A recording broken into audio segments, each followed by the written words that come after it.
Romanos capítulo 8, de 28 a 30, diz a palavra de Deus: Sabemos que todas as coisas cooperam para o bem daqueles que amam a Deus, daqueles que são chamados segundo o seu propósito. Porquanto aos que de antemão conheceu, também os predestinou para serem conformes à imagem de seu Filho, a fim de que ele seja o primogênito entre muitos irmãos. E aos que predestinou, a esses também chamou. E aos que chamou, a esses também justificou. E aos que justificou, a esses também glorificou. Oremos. Pedimos ao Pai que Tu nos deis entendimento na Tua palavra, que ela fale ao nosso coração. Estamos diante de verdades profundas que tratam da realidade última da nossa existência e do nosso futuro eterno. Pedimos, pois, que essa compreensão seja usada por Ti no cumprimento do Teu propósito para abençoar o Teu povo, consolar os aflitos, animar os desesperançados, fortalecer os fracos, despertar os que dormem e salvar pecadores. Pedimos, ó Deus, que Tu apliques a palavra conforme Teu querer. Em nome de Jesus. Amém. Queridos, a mensagem anterior, que focou nos versos 26 e 27, nós vimos como o apóstolo Paulo ensinou que o Espírito Santo de Deus intercede por nós com gemidos inexprimíveis, por causa da nossa fraqueza, da nossa limitação, tanto porque nós somos criaturas, como também pelo fato de que nós somos pecadores. E como parte da nossa fraqueza, Paulo diz que nós não sabemos orar como convém, nós não sabemos o que pedir a Deus e nós não sabemos como pedir a Deus.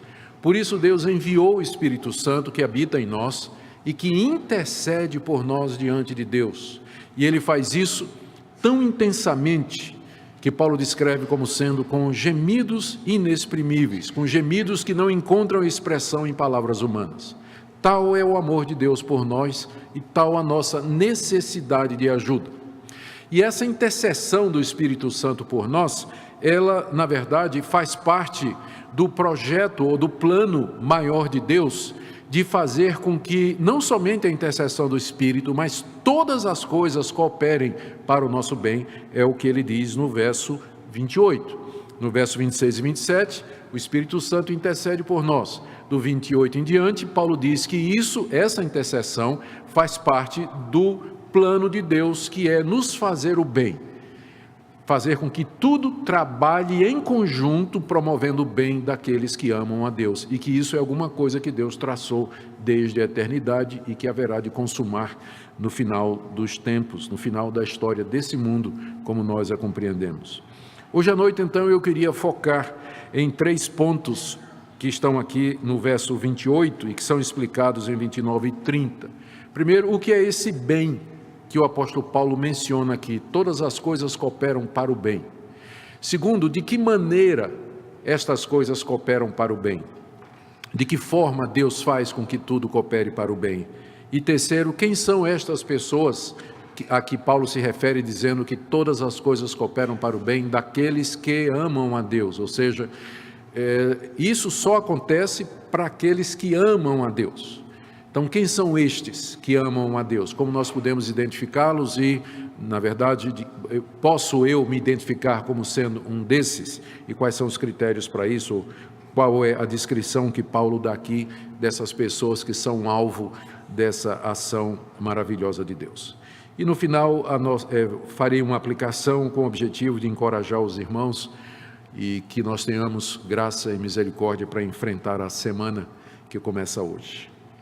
Muito bem, em primeiro lugar, o que é esse bem a que Paulo se refere aqui no verso 28, quando ele diz que todas as coisas cooperam para o bem dos que amam a Deus? Que bem é esse? Bem, vou começar dizendo o que não é. Paulo aqui não está falando de um final feliz. Às vezes as pessoas leem essa passagem e vem imediatamente na cabeça aquela ideia de que todas as coisas, as certas e as erradas, as boas e as ruins, vão cooperar para o meu bem. Bem aqui entendido como um final feliz, e todos foram felizes para sempre. Mas não é disso que Paulo está falando aqui, porque nós sabemos que muitos servos de Deus, eles não tiveram um final feliz. Pergunta a João Batista. Pergunte ao apóstolo Paulo como é que a história deles terminou. Não foi um final feliz.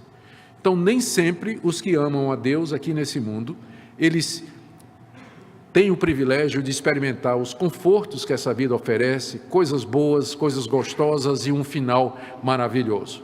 O bem aqui é outra coisa. O bem aqui deve ser entendido à luz do contexto como sendo a conformidade nossa com Jesus Cristo. Veja que no verso 28, depois de dizer que todas as coisas cooperam para o bem daqueles que amam a Deus, ele diz, porque Deus, na eternidade, nos conheceu e nos predestinou para sermos conformes à imagem do seu Filho Jesus. Ou seja, o bem a que Paulo se refere no verso 28 é sermos conformes Jesus Cristo é sermos como Jesus Cristo é. É isso que Paulo coloca como sendo o bem supremo dessa vida, superior a todos os tesouros, superior a todas as posses, a todos os prazeres que porventura nós possamos ter aqui nessa vida. É isso, ou é com esse alvo que Deus trabalha, fazendo com que tudo coopere para que ele seja alcançado. O bem aqui é ser parecido, é ser semelhante a Jesus Cristo. O Senhor Jesus ressuscitou dos mortos com um corpo imortal, um corpo glorificado, um corpo perfeito. Ele subiu aos céus, está na presença do Pai, cheio de alegria, na plenitude da felicidade, na glória eterna, aguardando por nós. O maior bem que Deus pode dar a uma pessoa é fazer com que essa pessoa seja como Cristo é. É esse o bem aqui.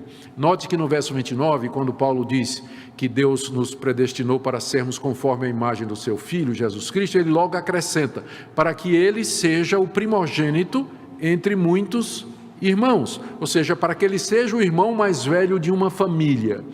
Essa família, essa irmandade que é mencionada no verso 29, é a nova humanidade que Deus está criando de dentro dessa humanidade caída, que caiu em Adão.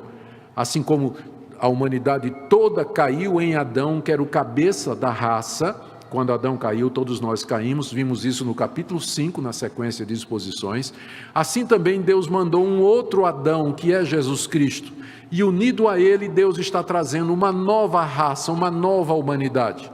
Então, ser igual a Cristo, ser como Cristo é o bem maior, é o destino último e final que Deus tem para aqueles que o amam. Esse é o bem que é referido aqui.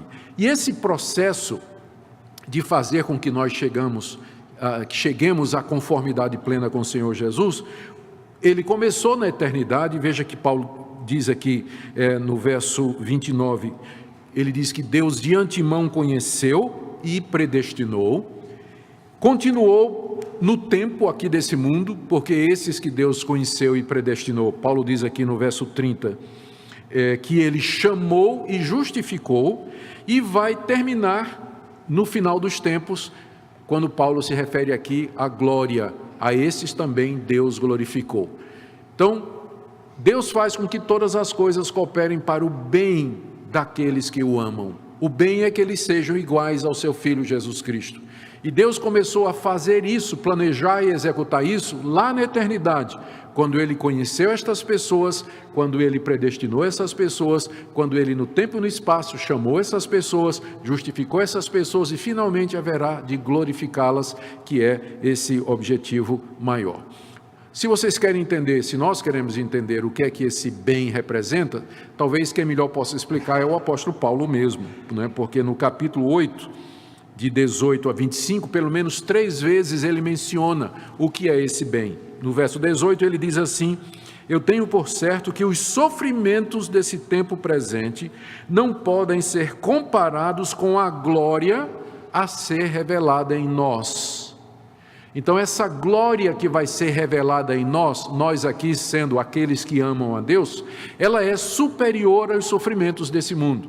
É esse o bem que Deus tem para nós. No verso 21, Paulo diz aqui que a criação está gemendo, na esperança de que ela sairá redimida do cativeiro da corrupção, para a liberdade da glória dos filhos de Deus. Então, essa liberdade do pecado e da corrupção, que constitui a glória dos filhos de Deus, é o bem que Deus planejou para nós. Ou ainda, nas palavras de Paulo no verso 23, quando ele diz que nós que temos as primícias do Espírito Santo, nós também gememos em nosso íntimo, aguardando a adoção de filhos. Aí ele explica o que é a redenção do nosso corpo. Quando esse nosso corpo será redimido, ele será transformado, será glorificado e será um corpo igual ao corpo de Jesus Cristo. Então, é esse o bem de que Paulo fala no verso 28, quando ele diz que todas as coisas cooperam para o bem daqueles que amam a Deus. É esse bem aqui.